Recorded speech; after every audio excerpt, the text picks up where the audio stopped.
Hey, what's up, y'all? This is Rich, and you're watching another episode of Gaming on a Budget, the channel that reviews free or cheap games in order to help my fellow gamers save some of that money, especially in this time of need right now. We definitely need all the help we can get.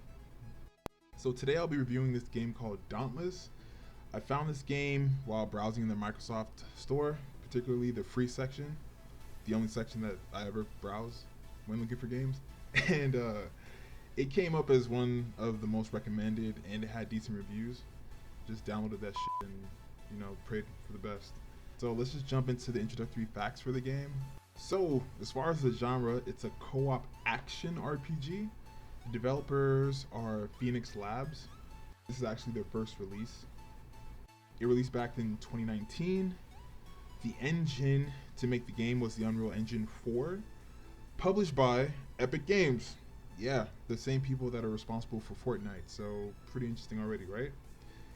The platforms you can play it on are Microsoft Windows, PS4, Xbox One, and the Nintendo Switch. So basically everything that any gamer would ever want to play on. So that's good. And it's cross-platform compatible, which is great because there's some games that are fun that aren't. So very good. Also, side note, influences for this game include Monster Hunter, Dark Souls, and World of Warcraft. But we'll talk a little bit more about that coming up. Alright, so let me drop this story on you guys. So the game is basically about this fantasy world that gets torn apart when this catastrophic event happens. The result is the Shattered Isles. Basically, pieces of the previous world just kind of floating around.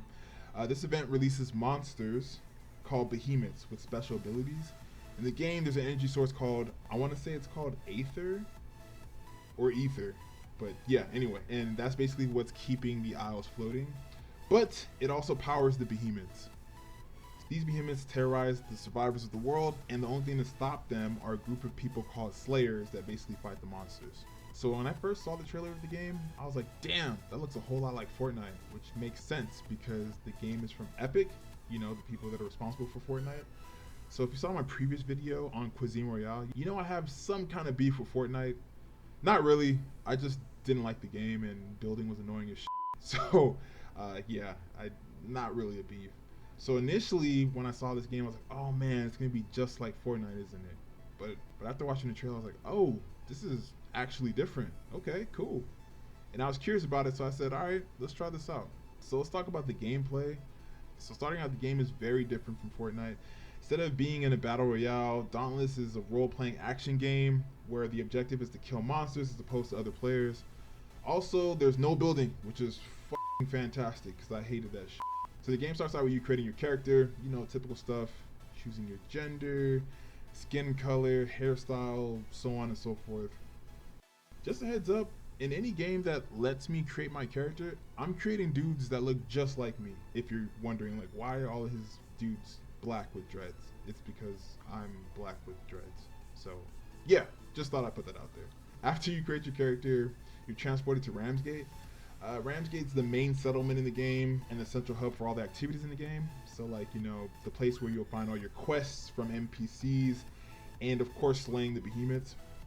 So on the topic of slaying, you have your choice of weapons like a sword, an axe, a big ass hammer thing, chain blades, some guns, and some other weapons. Each weapon has special attacks that you can charge up in battle when you fight.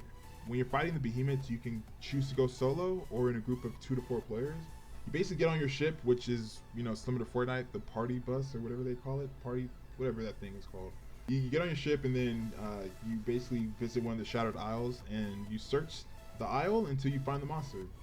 So I've been playing this game for about a week and I have some points to talk about in regards to the game. So without further ado, let's get on into it. So my first point, the visuals. So one of the things that kind of got my attention right off the bat were the visuals in the game. The art style that's used for the character's environment really looked nice to me. You can especially appreciate this when you're on a hunt for one of the monsters and you're running through different kinds of terrain. Even the hub for all your missions, you can see the town and how dope it looks. Now, I know this game is basically like Fortnite's little brother, so that must mean I like the way Fortnite looked too, right? Well, kind of got me there. I might have liked it, but I honestly don't remember anything special about the looks of Fortnite, but it's a possibility. Also, just a quick note, the character models for the game are very similar to those of Fortnite. I would argue there was possibly some Control C, Control V action. To my nerds, you guys know what I'm talking about. But some copy and paste going on, if you know what I mean. But regardless, the visuals in the game are very nice. So my next point, items and weapons. So I mentioned a little bit about the weapons earlier. So there's just a handful of weapons to choose from in this game. But what I liked was the mechanic on upgrading weapons and the armor in the game. When you do a quest or a battle, you are rewarded in-game currency, which in the game is called rams. Just like any other role-playing game, right? However, when you defeat a behemoth, you can use their remains, kind of gross, to forge and upgrade weapons. And just like behemoths are based on different elements, so are the weapons. So if you're fighting an ice behemoth, then you can use ice armor and fire weapons to have greater success in fighting it.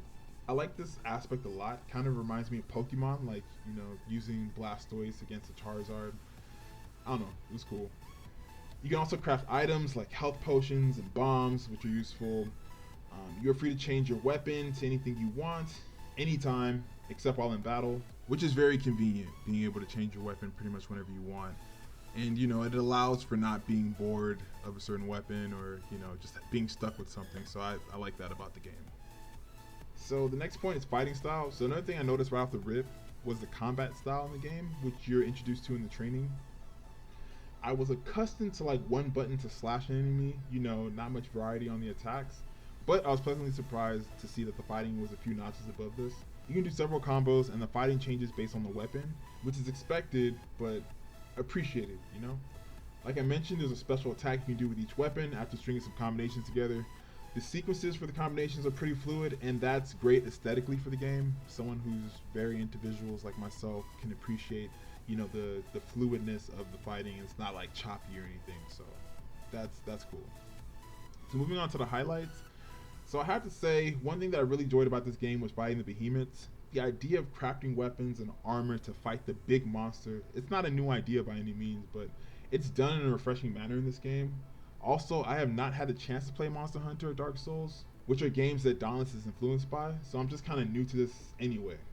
The behemoths visually are pretty dope to look at. You can tell some real imagination was used for some of those guys. The first few behemoths are relatively easy to take down. Like, I was able to beat the first couple solo, no problem. But as you progress, they get more and more difficult, and you kind of need a group on your side. Even with the extra firepower, the behemoths are still very challenging. There was a couple that almost wiped my whole squad out, like no joke. There was actually one time we were fighting the same behemoth for like 20 some odd minutes. It was a tough battle, but we definitely left with that W. But it was a hard fight for that W though. So usually I have a couple highlights, but that's actually it. Literally, the behemoths to me were my favorite thing about this game, and they stole the show for me. So, yeah. Final thoughts. Dauntless is a decent game in my opinion. Visually, it's really good. The fighting's decent, and the behemoths are dope as fuck to look at. But the game is still just, it's okay. I still play it every once in a while when I feel like slaying something or, you know, whatever. But that's not too often. I will say, this game might be super fun playing with a group of friends. Just going in together with the, you know, common objective of slaying a beast, that's actually pretty cool. The game kind of encourages this group play, which makes a lot of sense considering how difficult the behemoths can get. But as far as me playing often by myself, not gonna do it. But if you're into slaying monsters or enjoyed Monster Hunter, then this might be your game. But I'm curious, what do you think though? Does this game look cool enough to try? Are you a fan of Dauntless? Have you played it before? Let me know what you think in the comments. If you like this video, please feel free to show some love in whatever way you feel comfortable, whether that's a like, whether that's dropping a comment, whether that's subscribing, whatever's good with you is good with me. I'm trying to grow this channel, but you know, at the same time, I'm trying to provide good content. So if you guys think I provide good content, definitely let me know. So I'm gonna put links in the description for where you can get the game, as well as the trailer if you want to check it out. And yeah, let me know what you think. Thanks so much for watching another episode of Gaming on a Budget. This is Rich, and see you on the next one.